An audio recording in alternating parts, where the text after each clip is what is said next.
Marcus Notch Persson. Want to take your place amongst the great designers in the video game industry? This is the first video in a two-part series where we're going to show you how to properly design a video game. After watching this first video, you'll know how to do the right research so that you can properly evaluate a market opportunity and differentiate your vision. This is the same design research process that we've observed at big gaming studios, and we've seen designers use this methodology to build momentum and support for their ideas in the most competitive of industry studios. We are Ask Gamedev, and this is how to design a video game. Welcome back. If you're new to Ask Gamedev, we make videos to help you learn about the games industry so that you can elevate your games and inspire others. If you're on a game dev journey, consider subscribing. We'd love to help you out along the way. So, you probably have a rough idea for a game that you think has promise. You probably also have some high-level goals for your game. Maybe you want to make money, or show a competency, or maybe you just want to learn from development. But before you start investing a lot of time and effort into that idea, the first step is to do a comprehensive research of the market and products in that space to determine if the concept and opportunity really have merit. As a starting point, you should spend some time looking at the different game stores for insights on the products and the genre you are considering. This would be places like Steam, the App Store, Google Play, the different console stores, and any other indie or geographically relevant stores.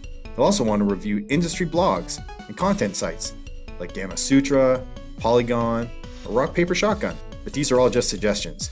So let's go through some typical questions that you may want to answer. We'll start by defining the market for your title. Typical questions you will want to answer are: how big is the market for your title? Is this an appealing market? Try to find sales numbers for existing titles to see how big the opportunity really is and whether it is in line with what you want to accomplish. What are the characteristics of primary and/or secondary consumers of this type of game? Are these hardcore or casual gamers? You want to make sure your design vision aligns with the expectations of these users. What platforms are popular with your genre of game? Do titles often exist cross-platform, or are they usually tied to one platform only? You will want to ensure that you have the skill set necessary to develop for the required platforms. Does marketing and promotion appear to have a large impact on sales? Do you have the promotional capabilities or budget to compete? Many genres are crowded, and you'll want to know that you can reasonably promote your title if you need to stand out. Do successful titles in your space have additional release opportunities? Are sequels commonplace? Or additional DLC? You may want to leave your story design open for sequels if the market allows it.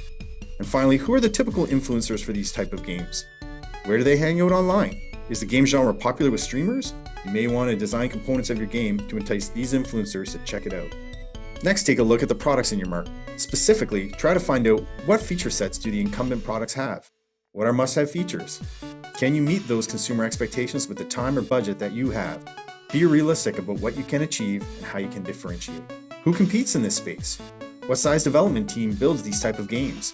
What capabilities do those teams typically have?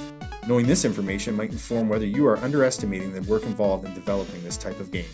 What are the barriers to market entry? Look at the incumbents. Do the teams that build these games usually enter the market with modest offerings? Does having a custom game engine have value? This might indicate that it takes multiple releases to build the team and technology to be a strong competitor in this market. What price point can you charge? Are there freemium or premium titles in the space? Knowing what you can charge and how you plan to make money is a critical part of your plan. We recently made a detailed video on the different ways you can make money from games. Check it out with the link above.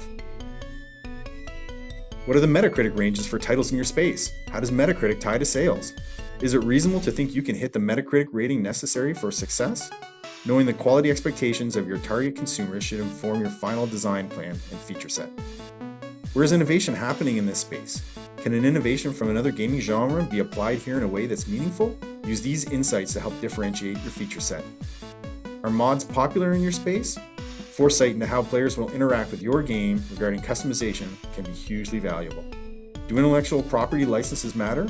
Are there examples in the niche of publishers copying existing games only to put a license on top of the design? Presence of high-end licenses can sometimes indicate a very competitive market that might not be appropriate for indie efforts. This list is by no means exhaustive. You'll need to refine your research questions that need answering based on your specific genre and target market. If you have missed any specific research topics, please go down to the comments below and let your fellow viewers know what we've missed. Once you have compiled all of this data, you will need to review the results in totality and ask yourself the hard questions. Can you realistically compete in this space? How can you position your game so that you stand out? With market characteristics, we like to list out the market conditions with a measurement system that defines the importance and attractiveness of each characteristic. This way, you can assign a general grade to a market that can then be compared to others. For example, you might use a simple 3-point scale for importance, 3 being most important and 1 being least important, and a similar 3-point scale for attractiveness, 3 being most attractive and 1 being least attractive. You then list out the most important market characteristics for your targeted genre, and as an example, let's say market size, consumer expectations, and marketing promotion requirements. You then grade these characteristics on importance and attractiveness, and then multiply out the outcomes. You can sum up the values for an overall grade that then can be compared to other markets. The value of this exercise isn't the specific grade for each market, but that it forces you to think about how to compare markets. So what do you think? When you're evaluating a market, what do you think are the most important items to consider? Take a moment to look at the poll here and let us know what you think is the most important attributes in making a decision. In regards to product characteristics, we like to visualize the different players in 2-axis format.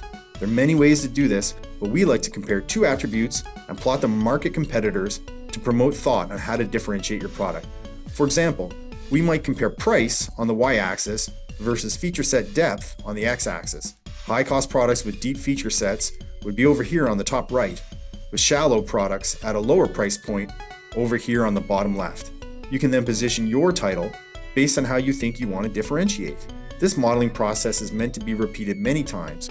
You can try developer size versus feature set, art style versus user base. The value here is that the process forces you to think about how to position your products versus other games in your space. If after collecting and reviewing your market data you believe you want to move forward with your design, the next step is to get specific about what you want to build. We will cover this deep topic in part 2 of this video series, how to create a video game design. Thanks for watching, and let us know in the comments what additional pieces of research your fellow viewers should look for when evaluating a design idea. Don't hold back, the viewer community needs your opinion. If you do like this video, consider hitting the like button or subscribing as we publish new content every week on how to elevate your games. Hit the bell below to be notified as soon as a new video is available.